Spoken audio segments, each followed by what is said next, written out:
దేవునికి స్తోత్రం. కూడి వచ్చిన అందరికీ కూడా యేసుక్రీస్తు నామమున శుభములు తెలియజేస్తూ ఉంటున్నాను. ఈ ప్రత్యేకమైన దినము, ఈ పునరుత్థాన ఆరాధనకి మిమ్మల్ని అందరినీ ఆహ్వానిస్తూ ఉంటున్నాను.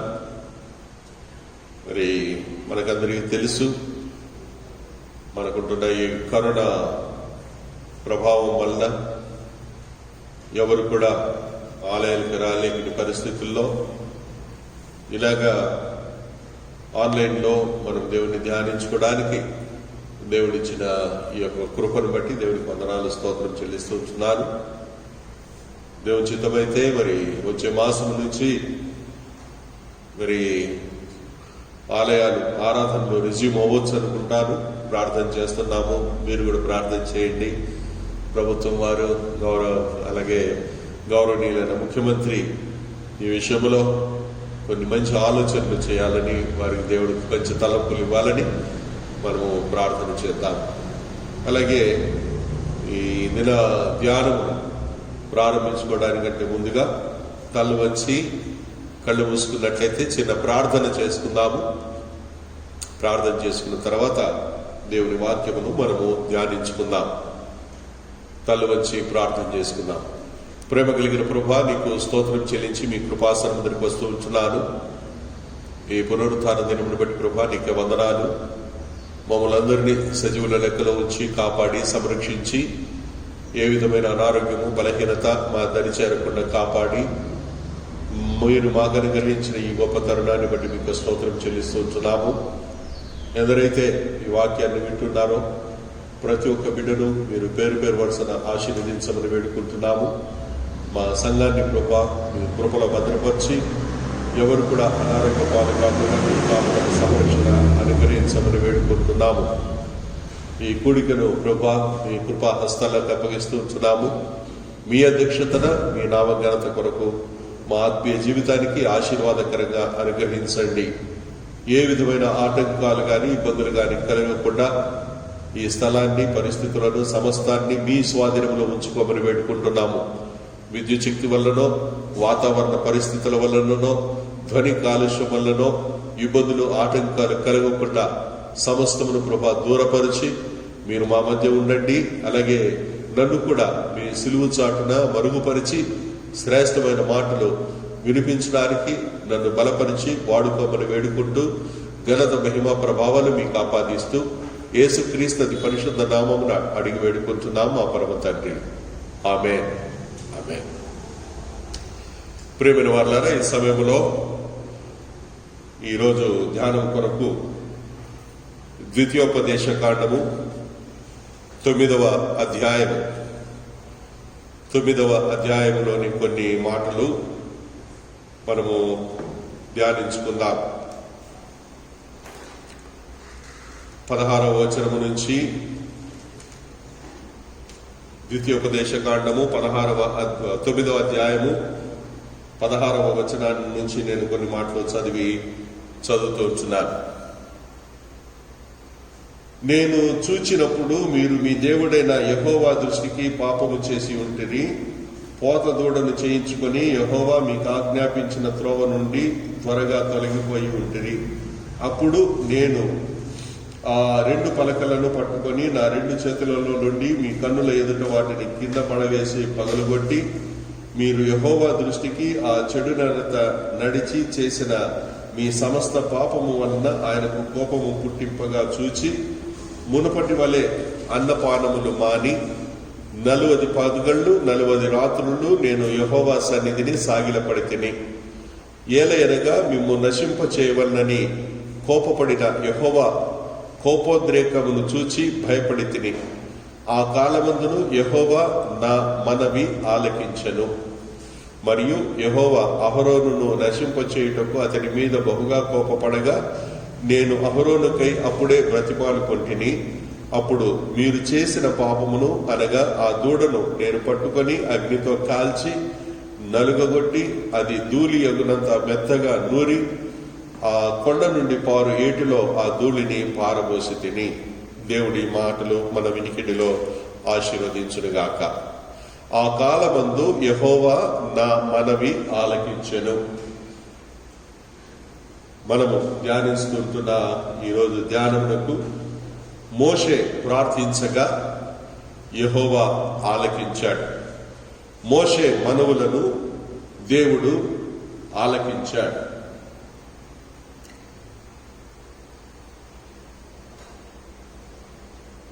నేను ఒక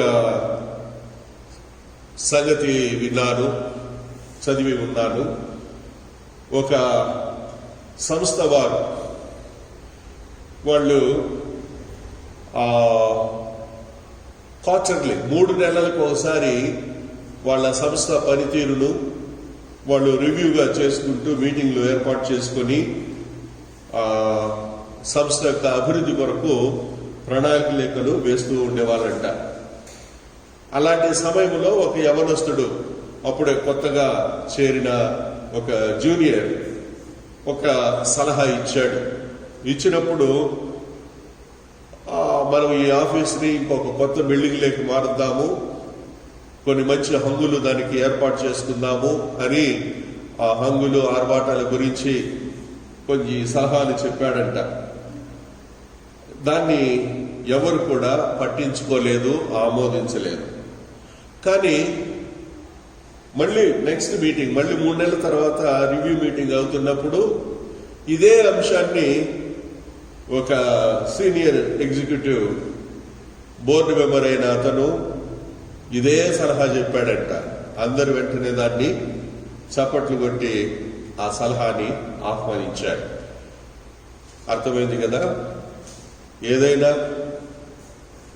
ఒక ప్రణాళికలో మార్పులు ఏదైనా జరగాలంటే, లేదా ఆ వ్యక్తి యొక్క స్థాయిని బట్టి ఆ యొక్క సలహాలు, సంప్రదింపులు అది వినాలా వద్దా అన్నవి జరుగుతూ ఉంటాయి.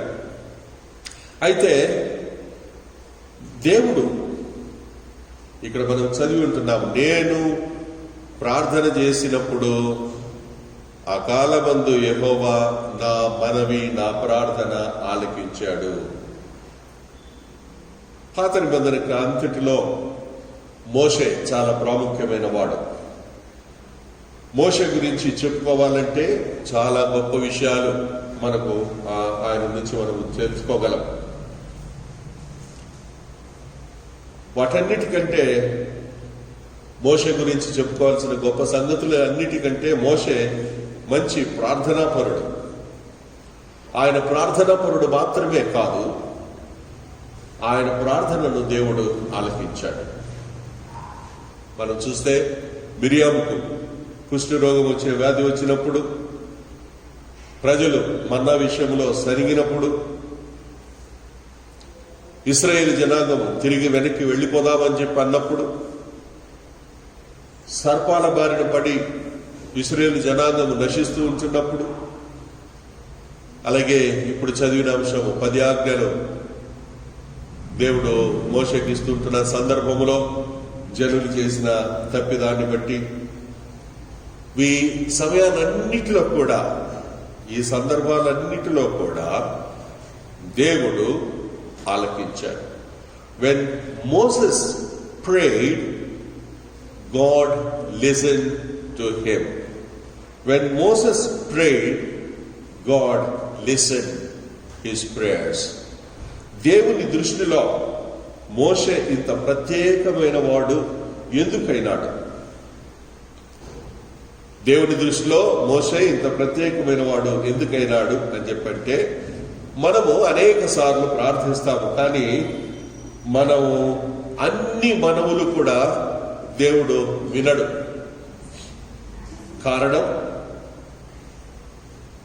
కారణం ఏంటంటే, మోషే దేవుని మాట విన్నాడు కాబట్టి మోషే మనవిని దేవుడు విన్నాడు. దేవుడు మోషే ప్రార్థనలు వినడానికి ఉంటున్న కారణాలు మనము చూసినట్లయితే, ఒక మంచి కారణము ఏంటంటే, ఈ సంబంధం అన్నది 2 వైపుల నుంచి ఉంది. రెసిప్రొకల్ గా మోషే దేవుని మాటలు విన్నాడు, దేవుడు మోషే మాటలు వింటున్నాడు. రెసిప్రోకల్. ఆయన మాటలు మనం వినాలి, ఆయన మాటలు మనం విన్నప్పుడు, ఆయన మాటలకు మనం లోబడినప్పుడు ఆయన మన మాటలు వింటూ ఉంటున్నాడు. ఇక్కడున్న సత్యం ఇదే. మొట్టమొదట మోషే దేవుని మాటలు విన్నాడు. అంటే మోషే విధేయత చూపాడు. మోషేతో మాట్లాడి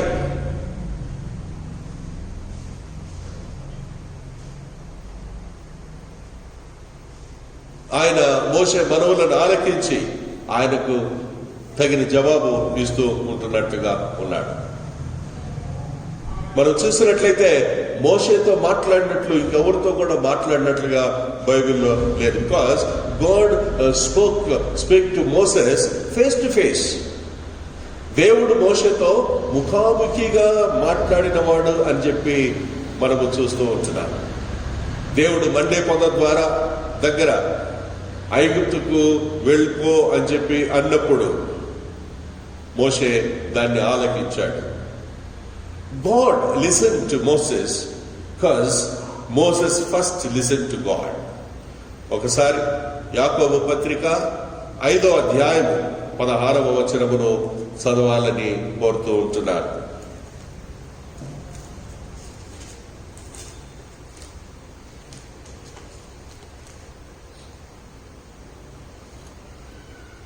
James, Epistle of James, 5th chapter, 16th verse. యాకోబు పత్రిక 5వ అధ్యాయము 16వ వచనము. మీ పాపములను ఒకరితో ఒకడు ఒప్పుకొనుడి, మీరు స్వస్థత పొందునట్లు ఒకరి కొరకు ఒకడు ప్రార్థన చేయుడి. నీతిమంతుని విజ్ఞాపన మనఃపూర్వకమైనదై బహుబలము గలదై ఉండును. ఒకరికొకరు ప్రార్థన, ఒకరితో ఒకడు ఒప్పుకోవడం, ఒకరితో ఒక రెసిప్రోకల్ గా ఉండాలని కోరుతూ వచ్చినాడు. మోషే దేవునితో మనవి చేసుకుని ఒకరితో ఒకరి సంబంధము, సత్సంబంధము కలిగి ఉంటున్నవాడు. వాళ్ళ సహవాసము సరిగా ఉంటున్నది. ప్రేమ దేవుని బిడ్డలారా, ఈరోజు నీ సహవాసము దేవునితో ఎలాగో ఉంది? నీ సహవాసం ఉంది ఆయనతో ఎలాగో ఉంది? నువ్వే మాట్లాడుతూ ఉన్నావా దేవునితో? ఆయన మాట్లాడే అవకాశం లేకుండా? అంటే మనం చాలాసార్లు చేసేది అదే. 24 గంటలు పొద్దున్నే చేసినది మొదలుకొని ప్రార్థన ప్రార్థన ప్రార్థన నువ్వే మాట్లాడుతూ ఉంటావు. ప్రభా నాకు అది ఇది అది కావాలి, ఇది కావాలి, ఇది చేయి, అది చేయి, ఇవే అంతే. కాసేపు ఆగి ఆయన ఏం చెప్తున్నాడు కదా. సహవాసములో ఒకవైపు నుంచి కాదు, సహవాసములో ఇరువైపుల మాటలు, ఇరువైపుల సంభాషణ అవసరమై ఉంటున్నది. ప్రేమ దేవుని బిడ్డలారా, ఆయన మోషే దేవుని మాటలు విన్నాడు కాబట్టి దేవుడు ఆయన మాట విన్నాడు. అనేక సందర్భాలలో మోషే అవిధేయుడిగా ఉన్నప్పుడు even God has punished Moses because of his disobedience. Remember this. Moshe విధేయత చూపించి మాట్లాడాడు. అవిధేయుడిగా ఉన్నప్పుడు దేవుడు ఆయన ద్వితీయోపదేశకాండము 3వ అధ్యాయము 23 నుంచి 25 వరకు చదివినట్లయితే ఇక్కడ మోషే యొక్క మనవి దేవుడు ఆలకించలేదు. ఇక్కడ నేను చెప్పదలుచుకున్నది ఏంటంటే, మన జీవన విధానం మన ప్రార్థన మీద ప్రభావం చూపుతుంది.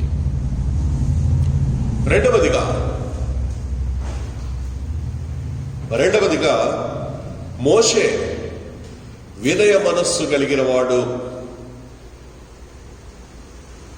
మోషే వినయ దీనత్వము కలిగిన వాడు.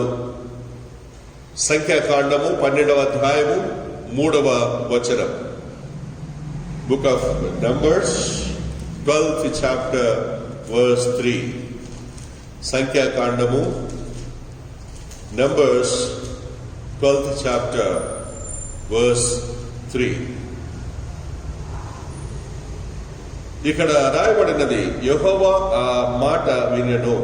మోషే భూమి మీద ఉన్న వారందరిలో మిక్కిలి సాత్వికుడు. మోషే భూమి మీద ఉన్న వారందరిలో మిక్కిలి సాత్వికుడు.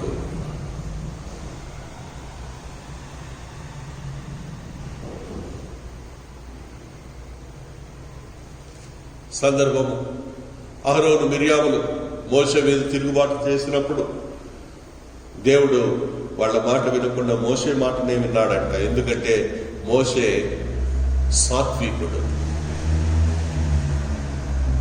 He has a obedient heart, meekness. He was a person of obedient. He was a person of down to earth person.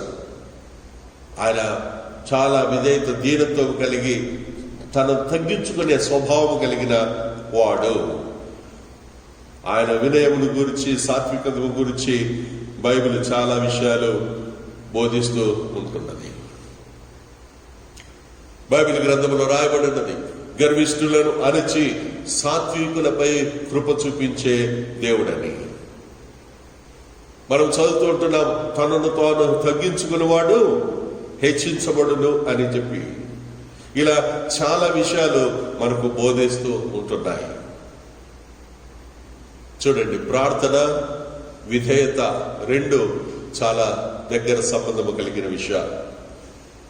మోషే ప్రార్థన అంటే దేవుడితో సహవాసం కలిగిన వాడు, అలాగే వినయము కలిగిన వాడై ఉంటూ ఉన్నాడు.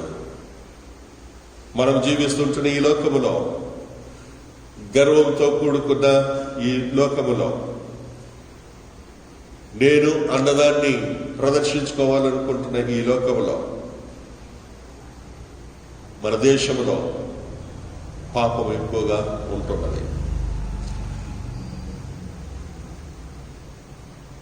మన మధ్య ఉంటున్న గొప్ప పాపం ఏది అని చెప్పంటే అనైతిక సంబంధాలు కాదు, త్రాగుబోతుతనం కాదు, వ్యభిచారం కాదు.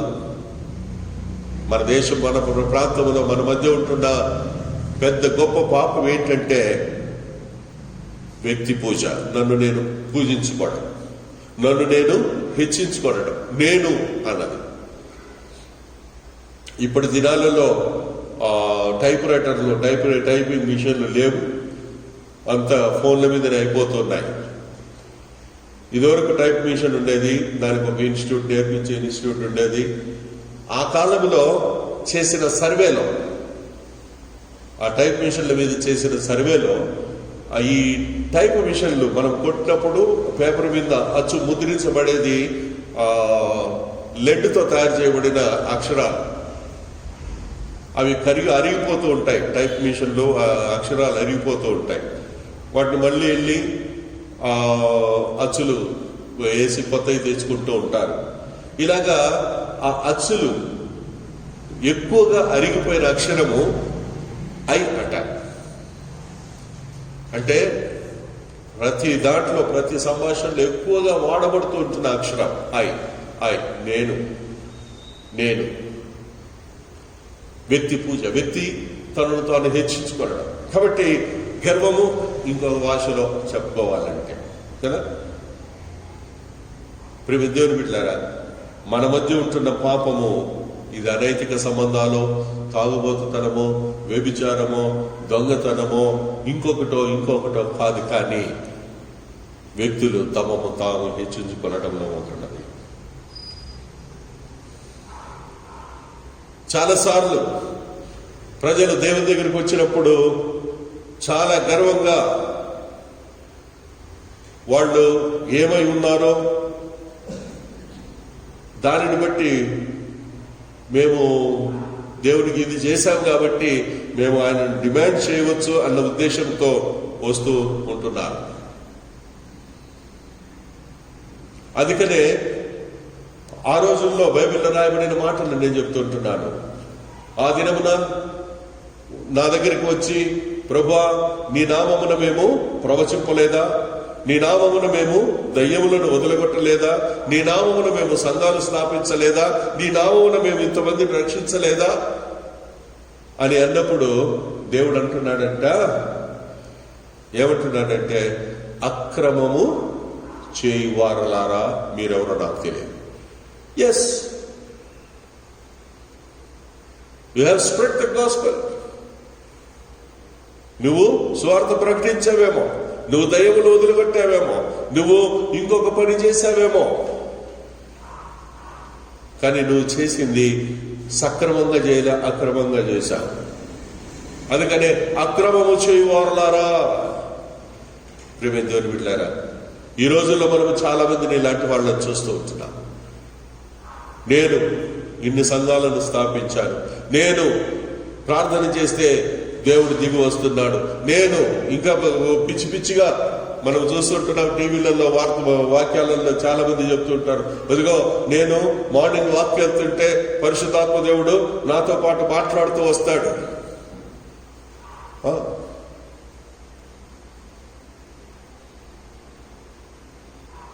ఇంకొక దైవజనురాలు చెప్తుంది, నేను బాత్రూంలోకి వెళ్ళినా కూడా దేవుడు, పరిశుద్ధాత్మ దేవుడు నాతో పాటు బాత్రూంలోకి వస్తాడు.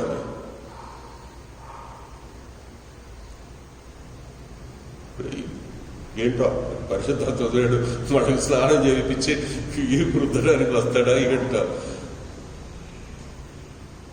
ఏంటండి, నేను ప్రజల ముందర నేను గొప్ప దైవజనురాల్ని, నేను గొప్ప భక్తుడిని, నేను ఆజ్ఞాపిస్తే అని చెప్పి నేను అనుకోవడమే, ఇలాంటి అక్రమమే చేయొద్దు.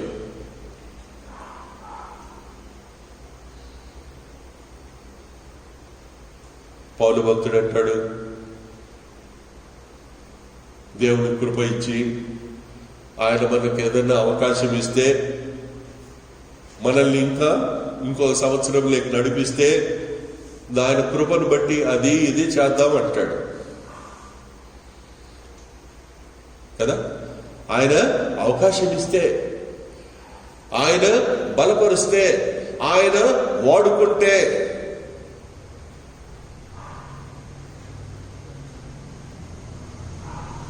కాబట్టి ప్రార్థన నువ్వు గంటల తరబడి ప్రార్థన చేయొచ్చు గాక, వినయ మనస్సు లేకపోతే వ్యర్థమే. వినయ మనస్సు కలిగి ఉండాలా. గెత్సెమనే తోటలో యేసుక్రీస్తు ప్రభువారు ప్రార్థించారు. దేవుడిగా లేదా దేవుని కుమారుడిగా ఆయన ఆజ్ఞాపిస్తూ నాకు ఇది కావాలి అని చెప్పి యువరాజుగా ప్రార్థన చేయలేదు. నీ చిత్తమైతే ప్రభువా, నీ చిత్తమైతే ఈ పాత్రను నా నుంచి తొలగించు. ఈ ప్రార్థన మనం చేస్తామా? ఎంతమంది ఇలాంటి ప్రార్థన చేస్తున్నాము? మనము హఠం బట్టి కూర్చుంటాం, ప్రభు నాకు ఇది కావాలా, నాకు ఇది చెయ్యి, అంతే, నువ్వు చేయాల్సిందే, నీ ఇంట్లో నౌకరు దేవుడు. ప్రేమించారు విధేయత. మోషే ప్రార్థించినప్పుడు దేవుడు విన్నాడు, ఎందుకంటే ఆయన విధేయుడు. మూడవదిగా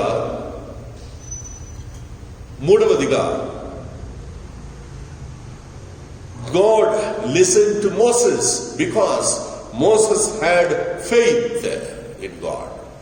మోషే దేవుని యందు విశ్వాసము కలిగిన వాడు. హెబ్రీయులకు రాసిన పత్రిక 11వ అధ్యాయం 24వ వచనము నుంచి చదివినట్లయితే, విశ్వాస వీరుల జాబితాలో మోషేని గురించి రాస్తూ, మోషే పెద్దవాడైనప్పుడు విశ్వాసమును బట్టి ఐగుప్తు ధనము కంటే క్రీస్తు విషయమైన నింద గొప్ప భాగ్యమని ఎంచుకొని అల్పకాలము పాపభోగములను అనుభవించుట కంటే దేవుని ప్రజలతో శ్రమ అనుభవించుట మేలని ఎంచి ఫరో కుమార్తె యొక్క కుమారుడని అనిపించుకొనుటకు ఒప్పుకొనలేదు. ఏలయనగా అతడు ప్రతిఫలముగా కలగబోవు బహుమానమందు దృష్టి ఉంచెను.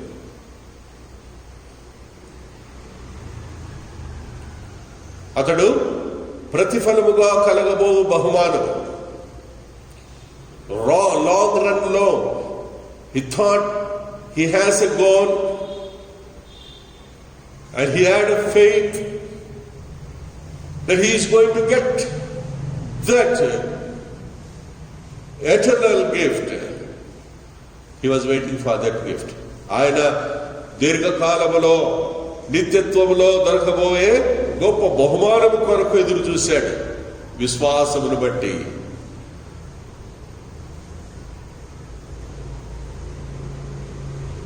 మోషే ఒక మంచి జీవితం జీవించడం మాత్రమే కాదు గాని తాను చూడని దేవుణ్ణి నమ్మాడు. మోషే he had a faith on the God which he hasn't seen him. చిన్నతనం నుంచి ఐగుప్తులో పెరిగాడు. ఐగుప్తు దేవతలు ఐగుప్తు దేవుళ్ళు అన్ని కూడా ఆయనకు సుపరిచితులే. యెహోవా దేవుడు ఎవరో తెలియదు, కానీ చిన్నతనంలో ఉగ్గు పాలిచ్చినప్పుడు తల్లి చెప్పిన మాటలు ఆయనకు గుర్తున్నాయి. ఆ దేవుణ్ణి నమ్మాడు. ఆయన నమ్మకం ఎంత గొప్పదంటే ఆయనకుంటున్న నమ్మకాన్ని బట్టి ఆయనకుంటున్న విశ్వాసమును బట్టి దేవుణ్ణి ముఖాముఖిగా సూచెంత విశ్వాసం కలిగి ఉన్నాడు. కేవలము దేవుడి మీదనే కాదు, హెబ్రీలకు రాసిన పత్రికారుడు అంటున్న మాటలు మనం చూసినట్లయితే ఆయన రానున్న మెస్సయ్య మీద కూడా విశ్వాసము కలిగిన వాడు. దీని కారణము చేత Moses was a man of faith and God listen to him. Moshe ఆయన విశ్వాసము కలిగిన వాడు. How about your faith? Where is your faith? నీ విశ్వాసం ఎక్కడుంది? Where is your trust? ఇంకొక మాటలో చెప్పాలంటే విశ్వాసము, నీ యొక్క నమ్మకం దేని మీద ఉన్నది? ప్రేమ దేవుని బిడ్డలారా, నీవు ఇహలోక సంబంధమైన వాటి మీద నమ్మకం ఉంచుతున్నావేమో. ఒక యవనస్తుడు, an young man, he said, "Oh my soul, relax, eat, drink, do whatever you want. You have plentiful to enjoy." అని తన గొడవల మీద నమ్మకం ఉంచాడు కదా. ఆయన ఏం చేశాడంటే తనకు కలిగిన సమృద్ధినంతా గొడవలలో దాచుకొని he was trusting, he is showing his faith, his trust on the godowns. దేవుడు అంటున్నాడు, ఫూల్, వెర్రివాడా, ఈ రాత్రి నీ ప్రాణాన్ని నేను తీసుకుంటే నువ్వేమవుతావు అని చెప్పి అన్నాడు. నీ విశ్వాసం ఎక్కడ?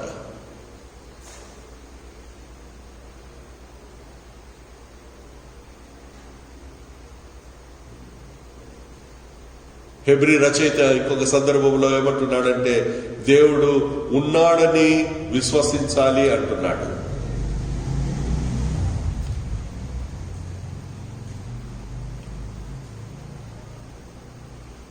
మీరు అనుకోవచ్చు, yes I have faith in God అని మీరు అనుకోవచ్చు. ఆయన ఉన్నాడు. there's a reason I am going to church every Sunday. I am going to church.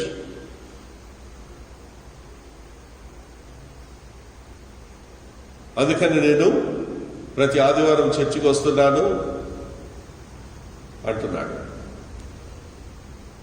విశ్వాసము దానికంటే ఎక్కువైందండి.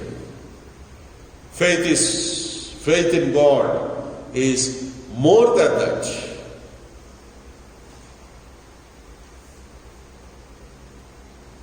మరొకసారి యాకోబు పత్రిక 2వ అధ్యాయం 19వ వచనమును చదవాలని కోరుతూ వచ్చినాను.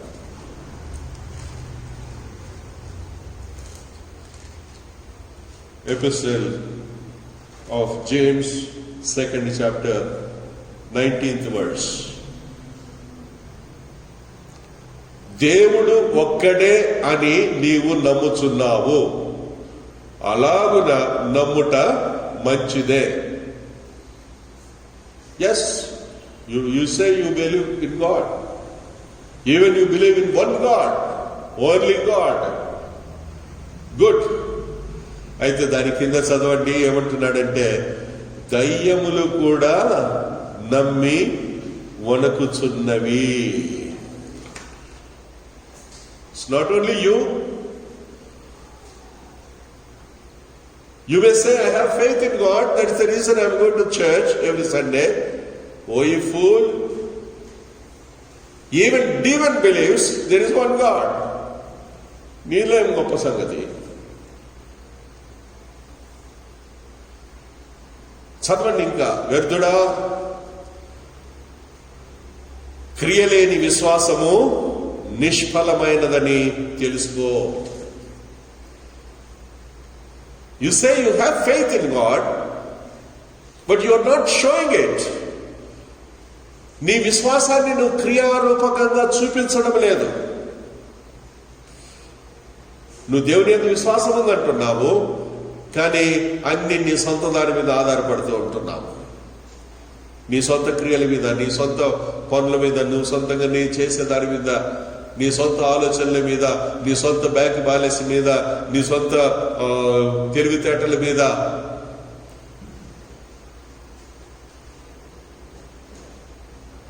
చాలాసార్లు మనం యాకోబు గురించి మాట్లాడుకున్నాం. జేకబ్, దేవుడు యాకోబును ఆశీర్వదించాడు. He was a blessed child from his mother's womb. అంత మాత్రమే కాకుండా ఆయన he has purchased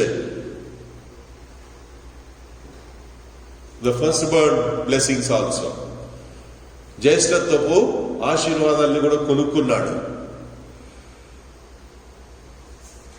చూడండి, ఆయన తన తండ్రిని వదిలిపెట్టి లాబాను దగ్గరికి పారిపోతూ ఉంటున్నప్పుడు దేవుడు అతన్ని ఆశీర్వదించాడు. నిన్ను దీవిస్తాను అని చెప్పి అన్నాడు. పారిపోయాడు లాబాను దగ్గరికి. పారిపోయి నన్ను దేవుడు ఆశీర్వదిస్తానని అన్నాడు కదా అని చెప్పి ఆయన దగ్గర మామూలుగా పని చేసుకుంటూ ఉండాలా కదా. ఆయన ఏం చేశాడు? లాబాను దగ్గర పని చేస్తూ తన సొంత తెలివితేటలు ఉపయోగించి తన మందల్ని పెంచుకున్నాడు. తన సొంత జ్ఞానమును ఉపయోగించి తన ఆస్తుల్ని పెంచుకున్నాడు. తన వ్యాపార బుద్ధినంతా, తన మార్కెటింగ్ టాక్టిక్స్ అంతా ఉపయోగిస్తూ ఉంటున్నాడు. ఉపయోగించి ఉపయోగించి ఉపయోగించి తన ఆస్తులు సంపాదించుకున్నాడు. ఈ సందర్భంలో ఎవరైనా వెళ్ళి, బా యాకోబు, నువ్వు ఎంతగా దీవించబడ్డావయ్యా, దేవుడు నిన్ను దీవించాడు అని చెప్పంటే యాకోబు ఏమంటాడు?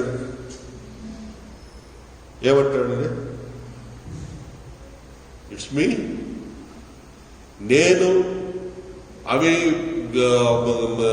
గొర్రెలు చూలుగడుతుంటున్నప్పుడు నేను కాదా టెక్నిక్ ఉపయోగించింది? నేను నేను కాదా నేను నేను నేను ఈ ఆస్తి అంతా ఎలా సంపాదించాడు? నేను సంపాదించిన ఆస్తి. దేవుడు ఎక్కడి నుంచి వచ్చాడు కదా. అందుకనే అతనిలో భయం పుట్టింది. పారిపోయాడు, వెనుకకు తిరిగాడు. పెనుయేలు దగ్గరికి వెళ్ళినప్పుడు మళ్ళీ బైబిల్ ఏమని చెప్తున్నదంటే, లాబాను ఒంటరిగా, యాకోబు ఒంటరిగా మిగిలిపోయాడు. Jacob was all alone.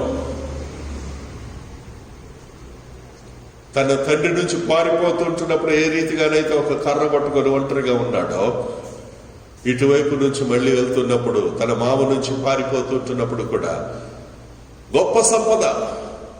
He had plentiful.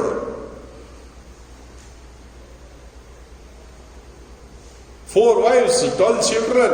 Wow. Many servants. Huge herds of donkeys and all the other animals he had. But everything left him. He was all alone.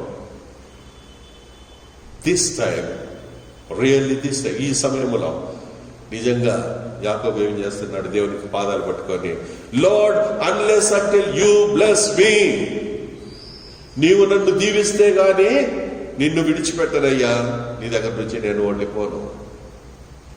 That kind of a faith. That kind of a faith. ఒక వ్యక్తి ఎవరు లేని ఒక దీవిలో ship wreck వల్ల he was down into a small island. అక్కడ ఎవ్వరు మనుషులే లేరంట. దీవి లేకపోయిన ఆయన పట్టుబడ్డ ఆయన ఓ చిన్న గుడిసె తాత్కాలికంగా ఒక షెల్టర్ ఏర్పాటు చేసుకొని అటువైపు నుంచి ఏదైనా పడవలు కానీ ఓ బోట్లు కానీ ఓడలు కానీ వెళ్తే ఉందామని చెప్పి ఆ సముద్రపు ఒడ్డులో ఒక చిన్న గుడిసె వేసుకొని సముద్ర ఒడ్డులో చూసుకుంటా అక్కడ దొరికే చేపలు పట్టుకొని తినుకుంటా ఎదురు చూస్తూ ఉన్నాడంట. కొద్ది రోజులకు దూరంగా ఎక్కడో ఒక పడవ చప్పుడైందంట, మోటార్ బోట్ శబ్దం ఓడ శబ్దం వెంటనే ఇతడు తన చొక్కాయి విప్పి ఊపుకుంటా, సహాయం చేయండి, నాకు సహాయం చేయండి అని గట్టిగా కేకలేశాడంట. ఈయనెంతో ఊపి కేకలేస్తున్నా కూడా వినిపించుకోకుండా ఆ ఓడ ఆ పడవ దూరంగా వెళ్ళిపోతుంది. వెళ్ళిపోతుంటే ఇతను అన్నాడంట, దేవా, నన్ను ఇక్కడ ఒంటరిగా పెట్టేశావు, కనీసం ఈ పడవ కూడా వాళ్ళు కూడా వినకుండా నా ప్రార్థన ఆలకించకుండా నన్ను ఇట్లా ఒంటరిగా చేశావేంటి దేవా అని చెప్పి దేవుణ్ణి అడుగుతూ నిరుత్సాహపడ్డాడంట. ఇంత లోపల నిరుత్సాహపడుతూ ఇటు వెనక్కి తిరిగి చూస్తేనే ఆ ఏదో షెల్టర్గా ఏర్పాటు చేసుకున్న గుడిసె కూడా తగలబడిపోయిందంట. ఇంకా కోపం వచ్చింది. ప్రభా, దేవా, అటు పడవ పోయింది, ఏదో టెంపరీగా ఏర్పాటు చేసుకున్న ఈ షెల్టర్ కూడా కాలిపోయింది, ఏందయ్యా నా పరిస్థితి అని చెప్పి అనుకుంటుంటే ఇంత లోపల డప్ డప్ డప్ డప్ అని శబ్దంతో ఆ పడవ తిరిగి రావడం మొదలుపెట్టిందంట. ఎందుకో తెలుసా? ఎప్పుడైతే ఈ గుడిసె తగలబడిందో ఆ పొగ పైకి పోయి అది యూనివర్సల్ సిగ్నల్ గా అంటే ఎవరో ఉన్నారు అని చెప్పి వాళ్ళు తెలుసుకొని వచ్చారంట. చూసారా? ఈయన ఏమనుకున్నాడు? చొక్కా ఇప్పి అదేదో ముందే వాడి శబ్దం వచ్చినప్పుడు ముందే ఇది తగలబెట్టేసి నింటే, ఈయన తనకు తానుగా తగలబెట్టి నింటే, ఈయన ఏమనుకుంటున్నాడంటే ఒకవేళ ఆ పడవ వాళ్ళు వినకుండా నాకు షెల్టర్ ఉంటుంది. సో హిస్ ట్రస్ట్, ఆయన దేని మీద ట్రస్ట్ పెట్టుకున్నాడు? తన గుడిసె మీద. Where is your trust? ఈరోజు ఇక్కడ ఉంటున్న నీవు, ఈ మాటలు వింటున్న నీవు, నీకు విశ్వాసం ఉంది అంటున్నావు. విశ్వాసం ఉంటే దాన్ని క్రియరూపంలో చూపించు, దాన్ని కార్యరూపం చెయ్యి. క్రియలేని విశ్వాసము మృతము.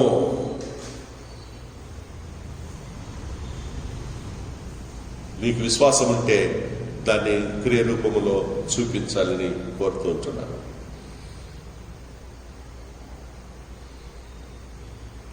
Pray without doubting.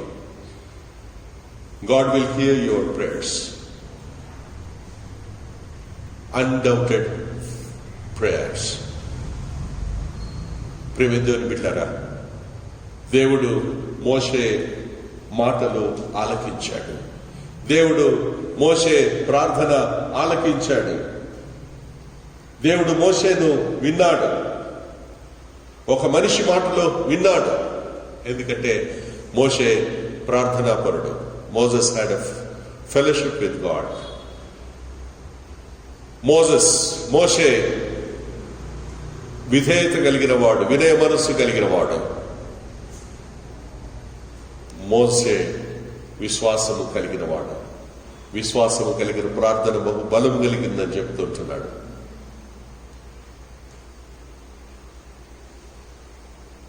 దేవుని జవాబులు ప్రేమ దేవుని బిడ్డలారా, ఇంకొక విషయం కూడా తెలుసుకోవాలి. దేవుడు మనము ప్రార్థన చేస్తున్నప్పుడు 3 విధాలుగా జవాబులు ఉంటాయి. ఒకటి, ఎస్, అడిగినది వెంటనే ఇచ్చేయడం, అది దేవుని జవాబు. రెండవ జవాబు నో. మూడవ జవాబు ఏంటంటే సైలెన్స్. ఆయనే మాట్లాడడం. ఎందుకు మాట్లాడంటే ఎస్ అంటే అప్పుడే ఇచ్చేయాల, నో అంటే ఆల్రెడీ తేలిపోయింది. Silence is preparing for that. నువ్వు అడిగిన దాన్ని ఆయన సిద్ధపరుస్తున్నాడు, ఇస్తాడేమో, వెయిట్ చేయి.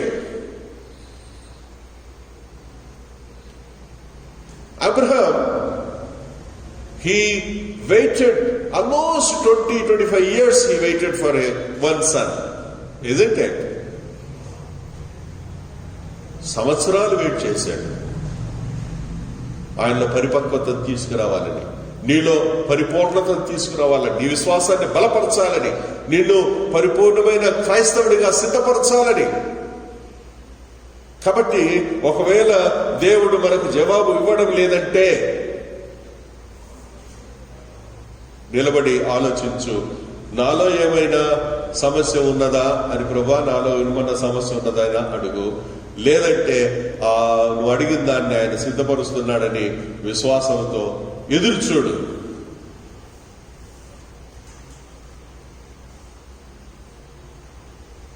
ప్రేమ దేవుని బిడ్డలారా,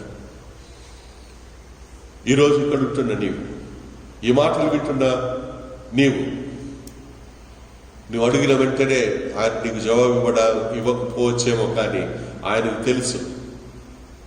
ఆయన ఏమి చేయబోతుంటున్నాడో ఆయనకు బాగా తెలుసు అన్న విశ్వాసము మనకున్నట్లయితే మనం ఎదురు చూస్తాం. ఇలాగ ఆలోచించడం చాలాసార్లు చాలా కష్టమే. అయినా కూడా ప్రార్థనలో మనము అపజయాలు కలిగినప్పుడు కృంగిపోకుండా ఆయన జవాబు కొరకు ఎదురు చూస్తూ మనము ముందుకు సాగాలి. ఎందుకంటే దేవుని వాక్యం ఏమని చెబుతుందంటే, తన్ను ప్రేమించు వారికి మేలు కలగటానికి కొరకు సమస్తము సమకూడి జరుగును అని రాయబడి ఉంటున్నది. కాబట్టి ప్రేమ దేవుని బిడ్డలారా, ఈ విషయాన్ని గుర్తుంచుకొని నువ్వు ఆయనను ప్రేమించినట్లయితే నీకు అన్ని సమస్తము సమకూడి జరగబోతుంటున్నాయి. కాబట్టి ఎదురు చూసి పొందుకుందాం. అలాగే నువ్వు ప్రార్థన చేస్తుంటున్నప్పుడు, మోషే గొప్ప ప్రార్థనాపరుడు, దేవుడు మోషే మాటలు విన్నాడు. యాకోబు ఏమంటాడంటే,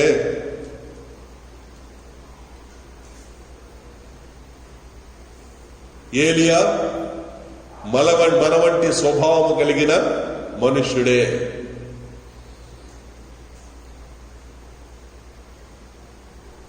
మోషే మన వంటి స్వభావము కలిగిన మనుష్యుడే.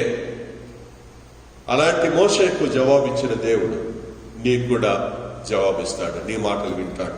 ఎందుకంటే నీవు దేవుని మాటలు వినేవాడిగా ఉండాలి, దేవునితో సహవాసం కలిగి ఉండాలి, విధేయత కలిగి, వినయ మనసు కలిగి ఉండి, విశ్వాసం కలిగి ఉండి ఆయన సన్నిధానంలో ప్రార్థించినప్పుడు ఆయన నీ మనవులు తప్పకుండా ఆలకిస్తాడు. ఈ పరిస్థితుల్లో మనం ఉంటున్న ఇలాంటి విపత్కర పరిస్థితులలో దేవుడు ఆయన సన్నిధానంలో కూడి ఉంటున్న నీ ప్రార్థనకు జవాబు, సమస్తాన్ని అన్నిటికీ జవాబిచ్చి నిన్ను ఆదరించే ప్రభు ఉన్నాడు కాబట్టి ఆయన సన్నిధానంలో నువ్వు ప్రార్థించి కృపను పొందుకో. మోషే ప్రార్థించగా దేవుడు ఆలకించడు.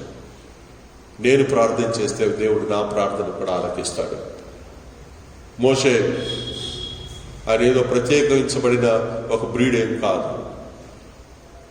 దయచేసి ఆయన సన్నిధానంలో ప్రార్థించి ఆయన నీకు జవాబిస్తాడు. దేవుడి కొద్ది మాటలు మన వినికిడిలో ఆశీర్వదించను గాక. తల్లు వచ్చినట్లయితే చిన్న ప్రార్థన చేసుకుందాం. ప్రభువా నీకు స్తోత్రం నాయన. విత్తబడిన వాక్యాన్ని మా హృదయాలను బదిలిపరచండి.